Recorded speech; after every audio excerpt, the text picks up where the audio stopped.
들어와 교회를 위로하시는 하나님이라는 제목으로 말씀을 전하겠습니다.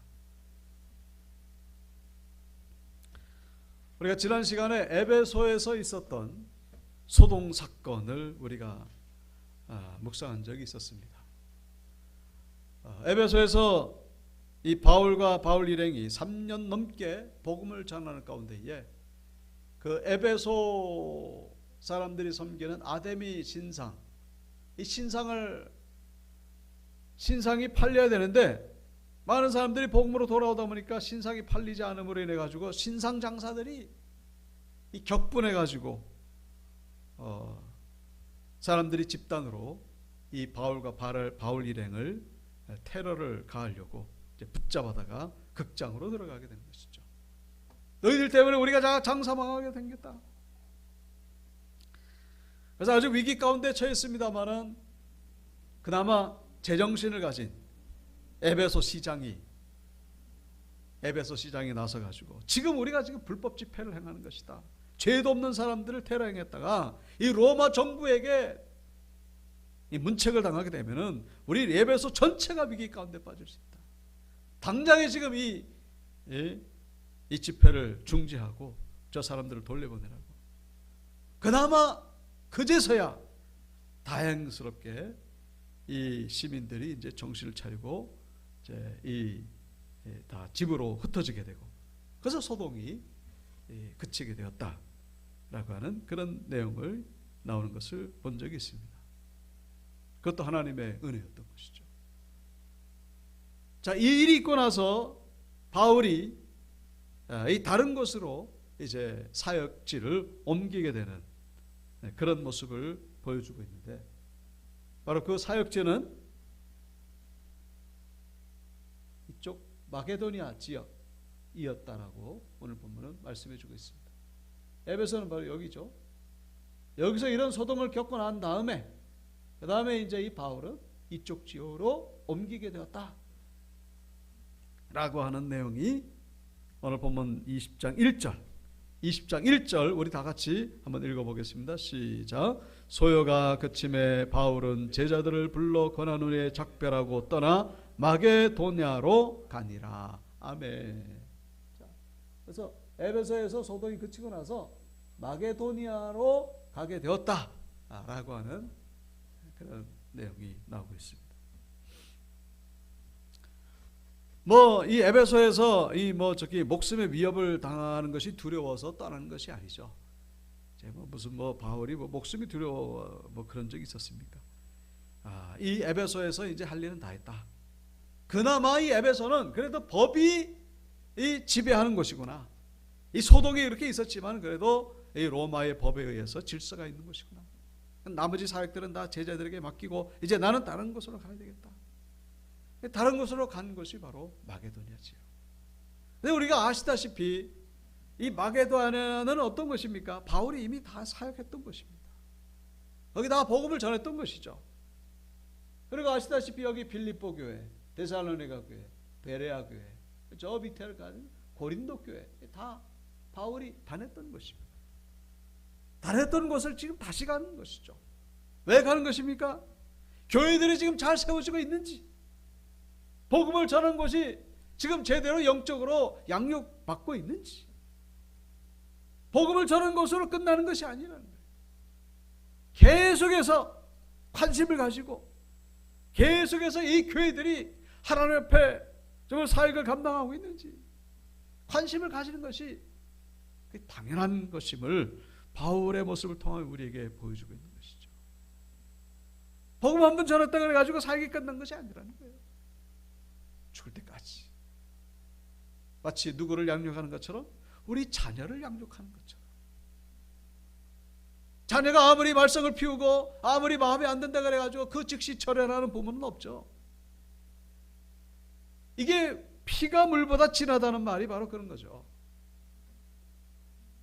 혈육이기 때문에 어떻게 할 수가 없는 거예요. 아무리 말썽을 피워도 죽어서나 데리고 가야 되는 것이 바로 우리 자녀들인 것이죠.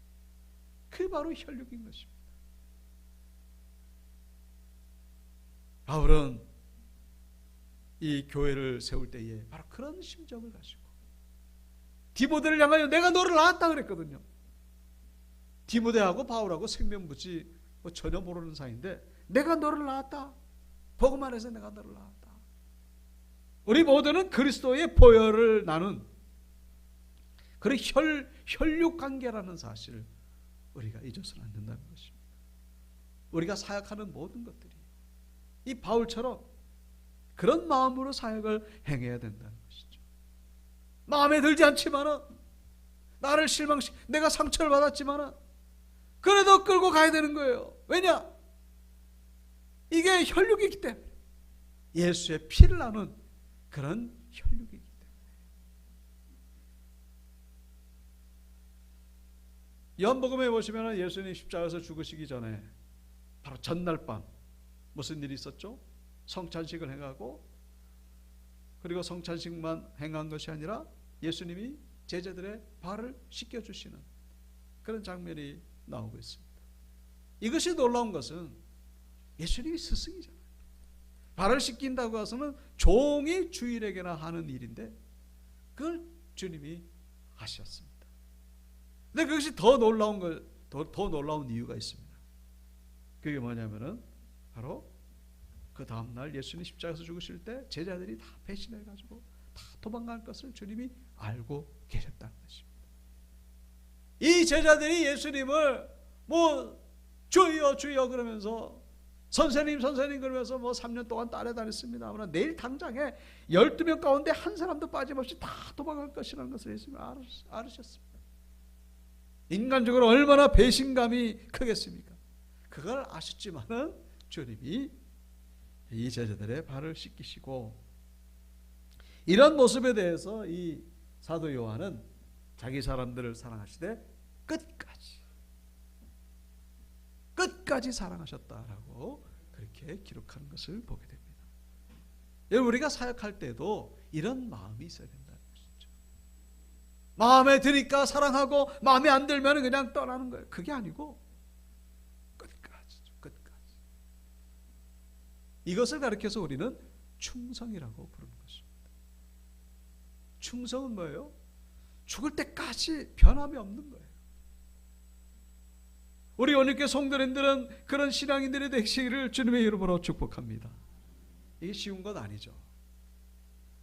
충성된 자들. 바울은 끝까지 똑같이 그 마음을 가지고 죽을 때까지 예수님처럼 끝까지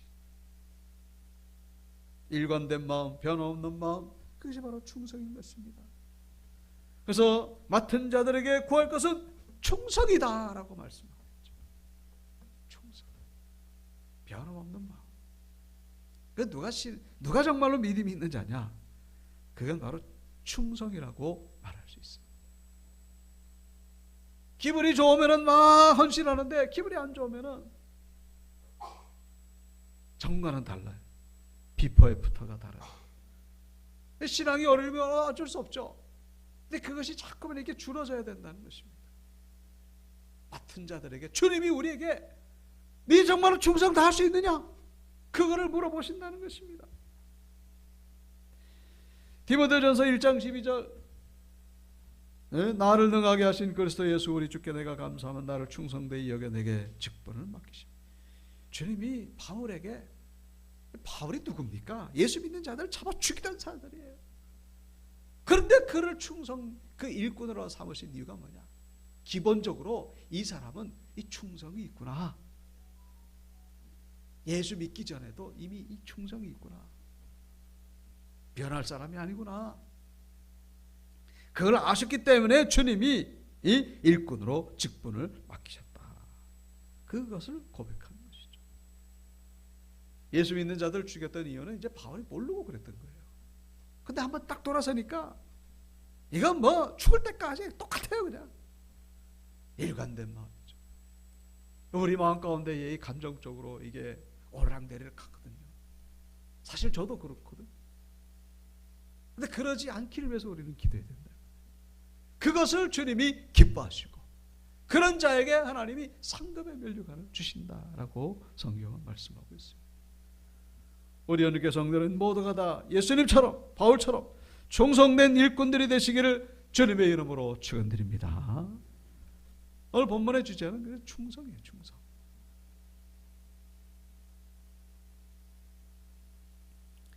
여기 2절에 보시면은 그 지방으로 다녀가며 여러 말로 제자들에게 권하고 헬라에 이르렀다라고 말씀하고 있죠.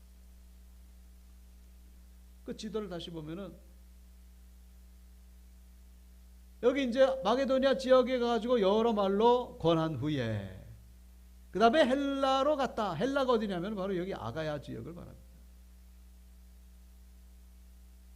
여기서 이제 이쪽으로 또 온 거죠. 고린도까지 온 겁니다. 고린도 안 올 수가 없죠. 네. 온 김에 다 들른 겁니다. 신방을 온 거예요 지금. 그래가지고 여기에 몇 개월 동안 있었다고요?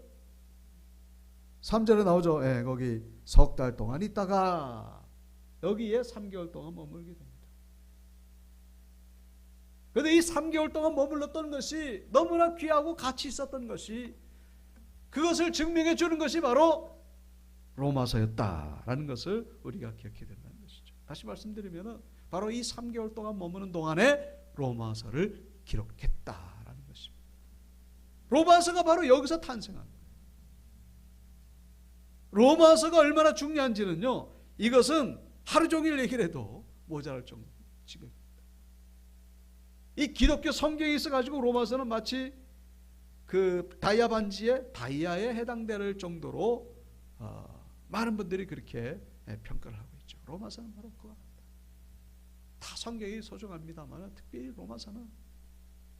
로마서는 이 기독교 신앙의 지도와 같고 기독교 신앙의 설명서와도 같고 로마서가 아니었으면 이 해석이 잘 예수님의 십자가의 그 죽음이 뭐지 그게?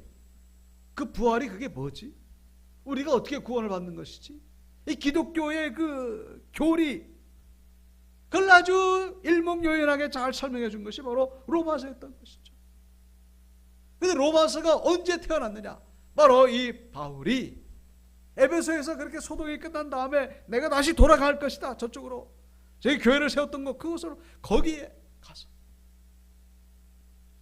바울이 로마서를 쓰기 위해서 이곳에 간 것이 아니고 충성된 마음을 가지고 저기 들르는 가운데 성령의 감동으로 말미암아 로마서가 쓰여지게 됐다는 것을 우리가 기억해야 된다는 것이죠. 하나님은 충성된 자에게 이런 예기치 않은 그런 놀라운 그런 성령의 선물을 주신다는 것을 말씀해 주고 있는 것입니다. 충성을 다하는 가운데에 이 로마서와 같은 이런 엄청난 그런 선물을 받게 된다는 것을 본문은 우리에게 말씀해 주고 있는 것이죠. 우리가 주님 안에서 행하는 사역이 다른 사람들이 볼 때는 미련해 보이고 허공을 치는 것처럼 보이는 것이죠. 그러나 바울의 고백처럼 우리의 사역은 허공을 치는 것이 아니라 향방 없이 달려가는 달리기가 아니라 우리 모두가 다 주님 안에서 아름다운 열매가 맺히게 되는 날이 분명히 온다는 것을 기억하시고 충성된 마음을 가지고 끝까지 달려가시는 저와 여러분들 되시기를 주님의 이름으로 축원드립니다. 허공을 치는 것이 아니라 시간 낭비하러 뭐하러 거기를 가냐고. 다른 데 가가지고 또 교회를 더 세우지. 뭐하러 거기를 가냐고. 여러분 이 바울이 지금 자기 인간적인 생각으로 갔겠습니까? 성령의 감동이라는 거예요. 성령의 감동에 순종하는 것이죠. 갔더니 그 로마서를 하나님께서 선물로 주셨다라는 것입니다.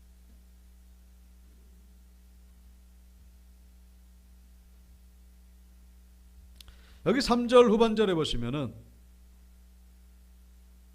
자, 이 3개월 동안 저기 고린도 쪽에 있다가 그 다음에 어떻게 한다는 거예요? 수리아로 가고자 할 그때에 수리아는 어디냐면은 여기 안디옥 교회로 이제 돌아간다 그런 얘기예요. 여기는 지금 길리기아라고 써 있습니다만 여기 위에는 이제 수리아라고 돼 있죠. 수리아 안디옥. 여기 안디옥이 또 있죠. 안디옥이 여기도 있고 여기 있어가지고 여기는 수리아 안디옥, 여기는 비시디아 안디옥 그러죠. 바울을 선교사로 파송한 곳은 바로 여기 수리아 안디옥이죠.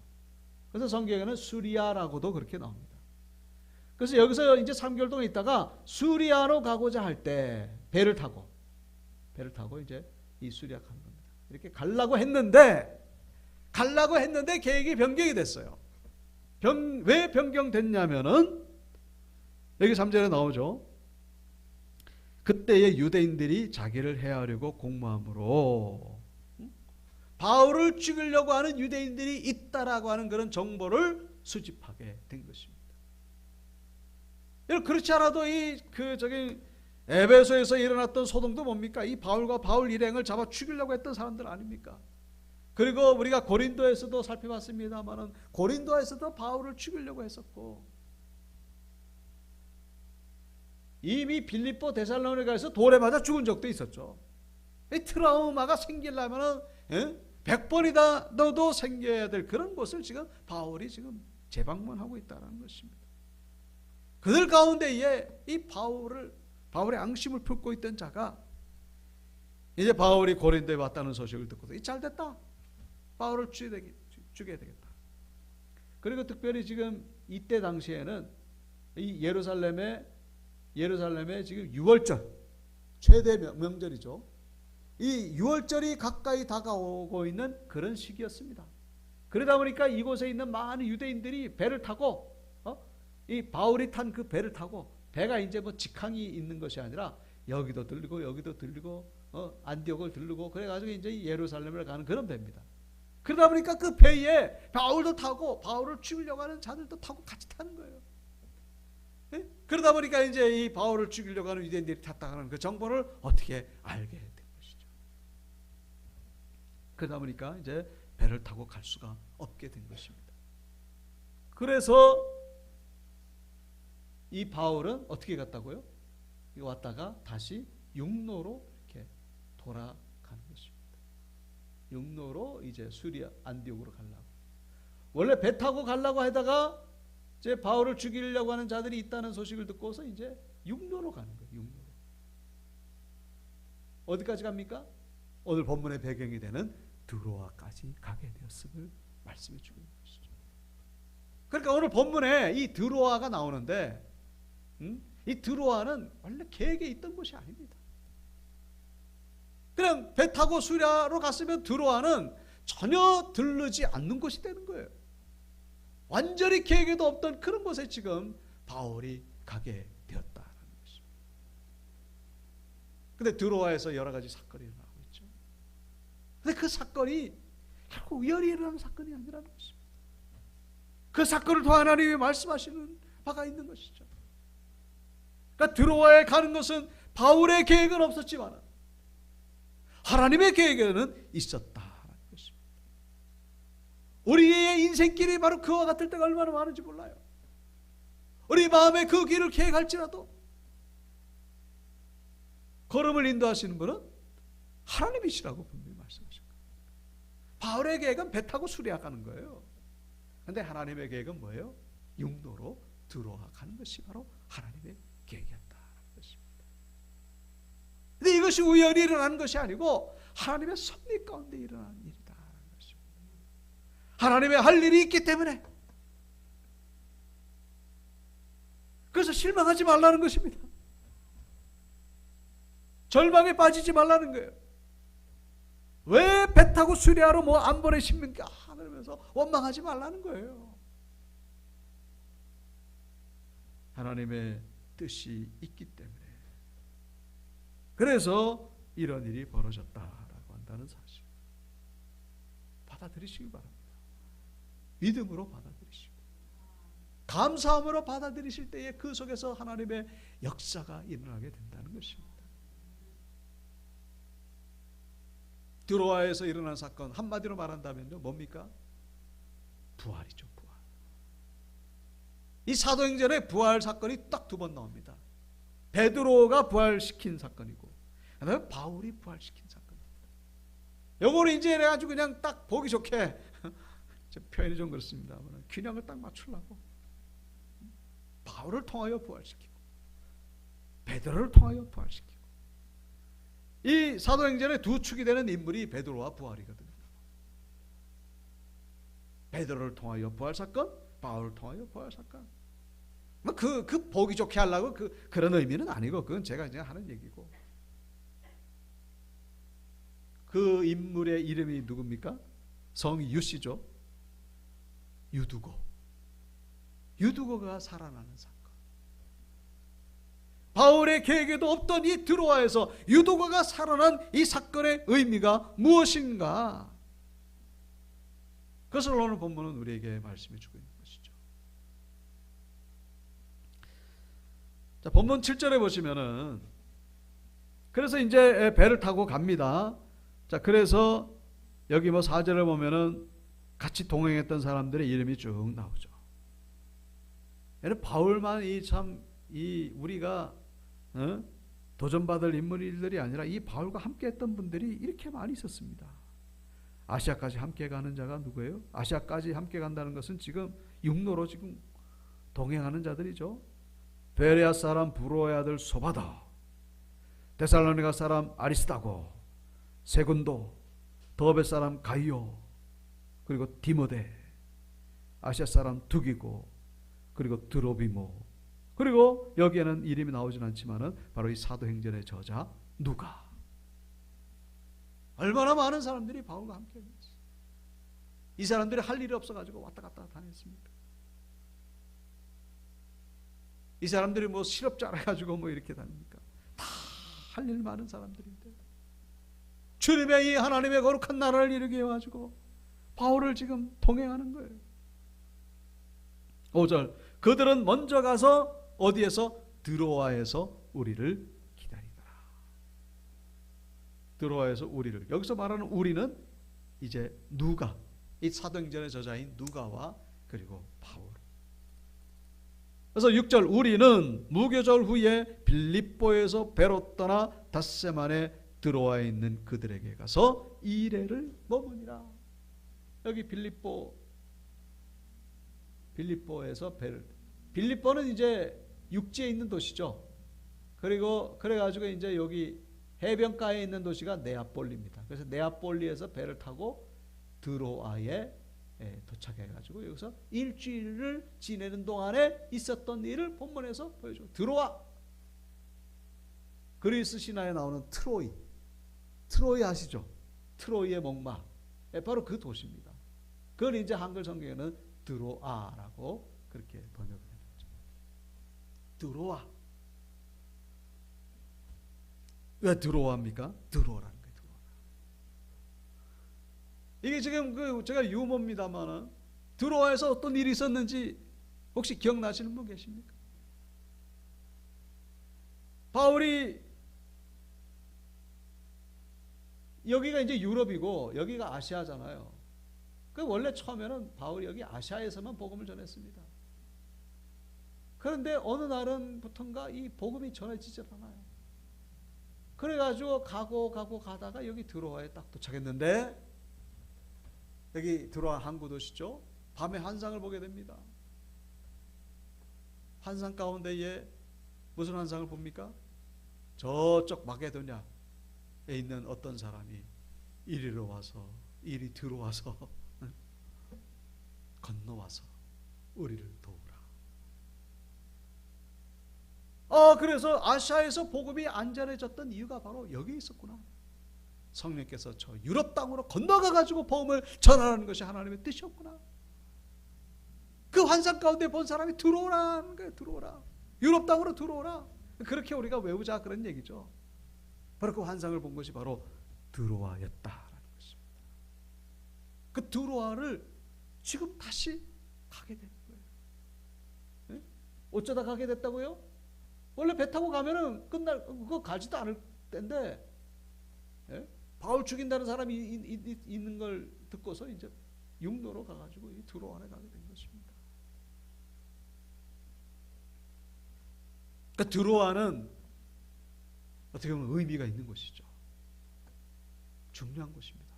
바로 유럽의 선교가 시작됐던, 출발을 향했던, 출발 신호가 울려 퍼졌던 곳이 바로 드로아. 유럽이 복음화됐기 때문에 중세 시대 때 유럽의 모든 나라의 마을의 중심에는 뭐가 있습니까? 다 성당이 있어요. 유럽 여행 가보신 분들은 아시겠습니다만 다 성당이 있든지 교회가 있든지 다 그래요. 언제부터요? 바울의 복음 전도 때문에.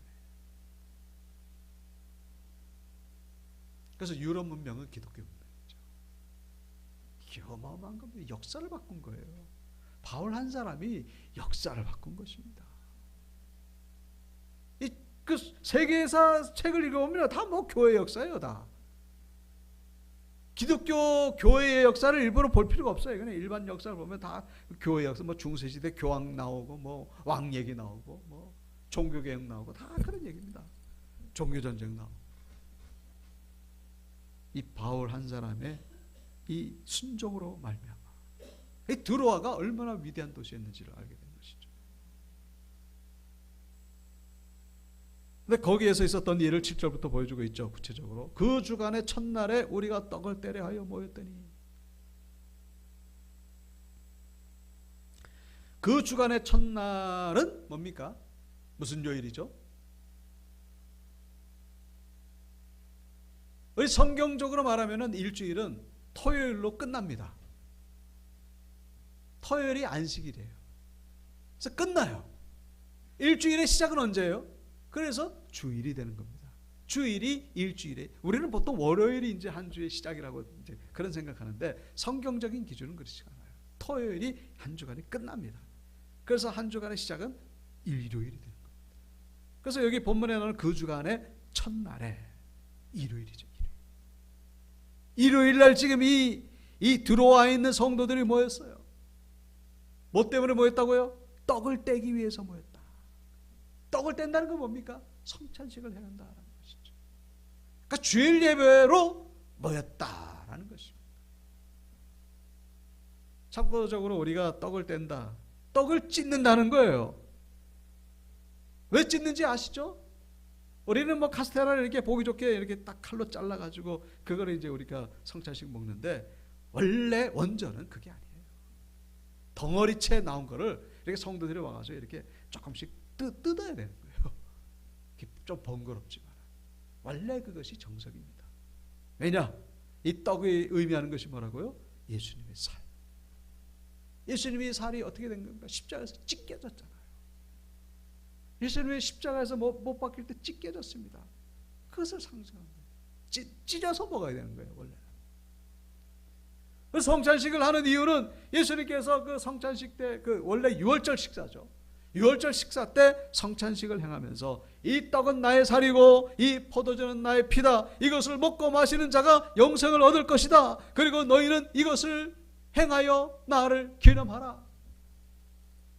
그래서 성도들이 예배 드릴 때마다 이 성찬식을 행했음을 이 역사 기록은 우리에게 보여주고 있습니다.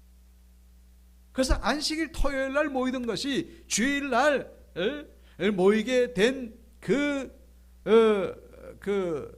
대표적인 예를 바로 오늘 7절에서 보여주고 있는 것입니다. 주일 날 모이는 것은 바로 예수님이 부활하셨기 때문에. 부활. 우리 주변에 안식교 이단이 있죠. 안식교 이단은 토요일이 안식일이니까 안식일을 안 지키면 구원이 없다라고 그렇게 얘기를 합니다.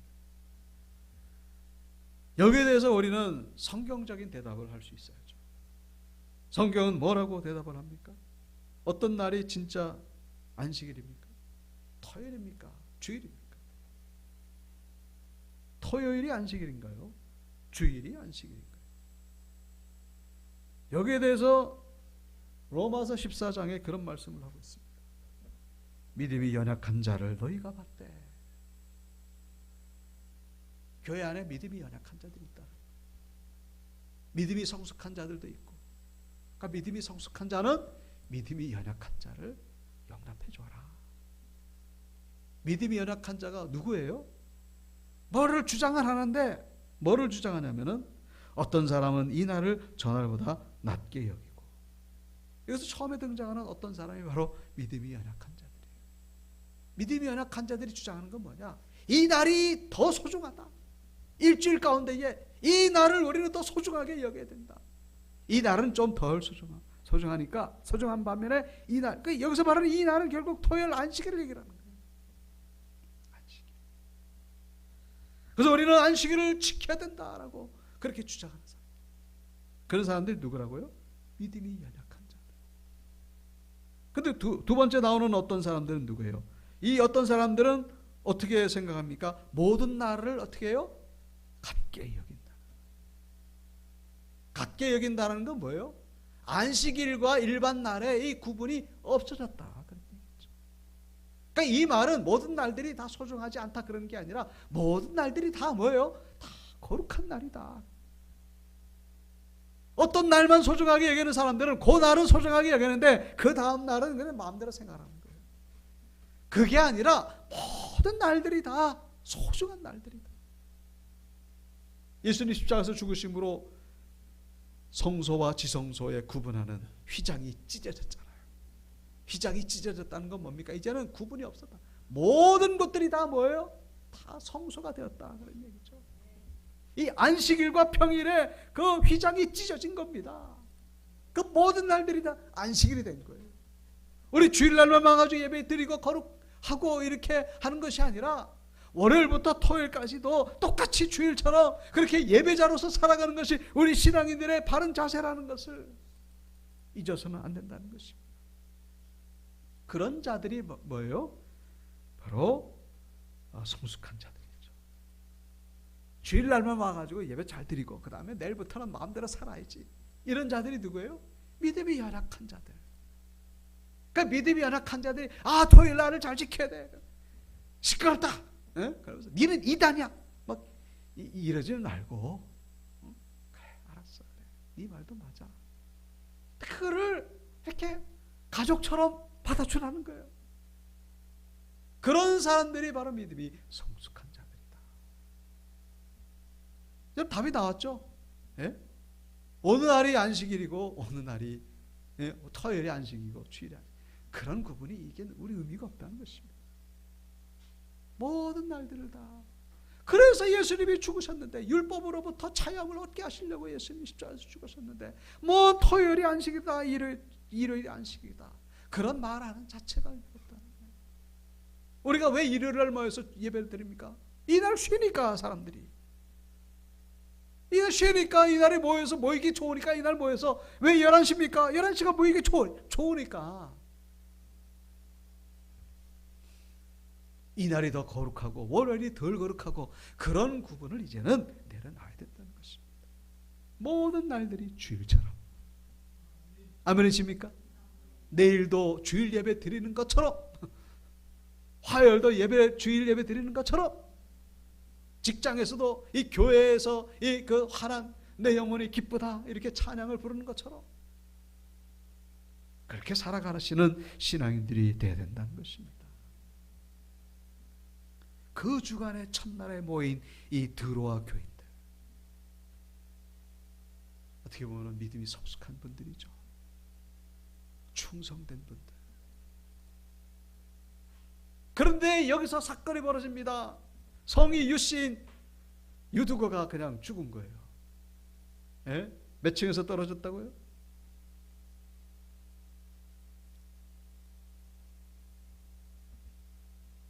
예, 9절에 보면 3층에서 떨어졌다. 로마 시대 때 벌써 아파트 같은 건물이 있었다고. 다세대 주택 같은. 이 로마가 잘하는 게 이제 건축이잖아요. 법하고 건축. 그런데 이제 이 고층은 서민들이고 저층은 부유층들이 있었습니다. 그 3층에 있다는 것은 이제 교인들이 재정적으로 여유가 없다 보니까 이제 3층에 건물 빌려가지고 이거를 교회로 썼던 것 같습니다. 이제 이 유 씨가 차에 걸터 앉은 이유는 뭐냐? 자리가 없다 보니까. 그래서 이 유두고는 종이었습니다. 어떻게 아느냐? 그 이름 보고 아는 거예요. 돌쇠, 귀족입니까? 모습입니까? 네? 바로 그런 거예요. 마당쇠, 그 왕자의 아들입니까? 여러분 모습입니까? 당연하죠. 마당새, 돌쇠 그런 거 저 유두거가 그런 이름이에요. 종이었습니다. 종. 하루 일을 하다가 밤에 말씀 들으려고 여기 온 거예요. 어떤 사람들이 유두고가 말씀 듣다가 왜 졸았냐? 응? 믿음이 없다. 그거는 잘못된 해석이라고 저는 봅니다. 여러분, 유두고는 청년이에요. 혈기왕성한, 갈 곳도 많은 곳. 그리고 이제 피곤해 지금 잠을 더 자고 싶은데 우리 청년들 보십시오. 낮과 밤이 바뀌었잖아요. 그 자고 싶은 청년들 괜히 건드렸다가, 근데 이 유두고는 말씀 들으려고 온 거예요. 가보니까 자리가 없다 보니까 창가에 걸터 앉은 겁니다. 그리고 이 건물이 창이 작아요. 이 건물 안전상 이 지진이 많이 일어났기 때문에 높이도 못 만들고, 그래 여기 그 사람들이 많이 모이니까 그 입에서 뿜어내는 이산화탄소, 그 다음에 여기 그 8절에 보면은 등불을 많이 켰다라고 그렇게 나와 있죠. 이 감람유에서 나오는 그 등불은 그름이 많았다고 합니다. 그 그름, 탄소, 그 다음에 사람 입에서 나오는 이산화탄소, 이 모든 것들이 다 어디로 나갑니까? 창문으로 나가요. 그 유두고가 거기 피곤한 상태에서 오랫동안 그 이산화탄소를 맡고 탄소를 맡고 그런데 누가 안 좋을 수 있겠냐 하는 거예요. 이거는 믿음하고는 상관이 없습니다. 제가 2017년도에 그 신학대학원 THM 1년 동안 월요일마다 가서 공부를 한 적이 있었습니다. 주일 사역 마치고 월요일날 새벽 예배 인도하고 나서 가게 되면요, 잠이 얼마나 쏟아지는지. 그 부천 가다 보면 그 터널 있거든요. 거기서 제가 운전하다가 졸았어요. 제가 평생에 운전하다가 졸은 적은 한 2-3번 정도 되는데 그 가운데 하나가 바로 그때입니다. 얼마나 잠이 쏟아지는지. 주여 해도 소용이 없어요. 뭐 기도해도 소용이 없고. 수업 시간에 제가 교수님 얼굴을 이렇게 보면서 이렇게 조는 거예요. 계속 잠이 쏟아지면 이게 아무런 불가항력적입니다. 여러분, 유두고가 바로 그와 같은 상황이었다는 것을. 그러니까 우리는 유두고에 믿음이 없어가지고 왜 저러냐 이렇게 볼 것이 아니라 그 피곤한 중에 그 중에도 와가지고 말씀을 듣는 이 유두고를 통하여 우리는 도전을 받아야 된다는 것입니다. 충성된 유두고죠. 충성된 유두고. 그리고 여러분, 이 7절에 보면은 바울이 강론을 했는데 말을 얼마나 많이 했는지. 여기서 강론했다라고 하는 그 원어가 디알레고마이, 이거는 뭐냐면 대화를 나눴다 그런 얘기예요. 바울이 혼자 그냥 막 이렇게 얘기를 한 것이 아니라 이 서로 막 묻고 대답하고 그랬다는 거예요. 이 교인들이 그 묻고 싶은 게 얼마나 많은지 몰라요. 무슨 얘기입니까? 이 교인들은 지금 바울이 내일 떠난다는 걸 알고 있어요. 그러니까 이 바울을 붙잡고서 하나님의 말씀을 들으려고 그냥 이 뜨거운 열정을 가지고 계속 바울에게 막 덤벼드는 거예요. 지금 가만히 앉아가지고 바울이 니는 전해라 우리는 그냥 존다 이게 아니고 그 완전히 반대입니다. 지금 막 떠들썩하는 거예요. 지금 박근혜 추건이가. 그러니까 바울은 얼마나 할 말이 많겠습니까? 이 드로아에 오게 된 그것부터 시작해가지고 저 유럽 지역 마게도나에서 있었던 그 죽을 뻔했던 이야기, 사역의 이야기, 간증 이야기, 그거 쏟아내면요, 이건 뭐 하루 가지고 뭐 1년 해도 모자랄 겁니다.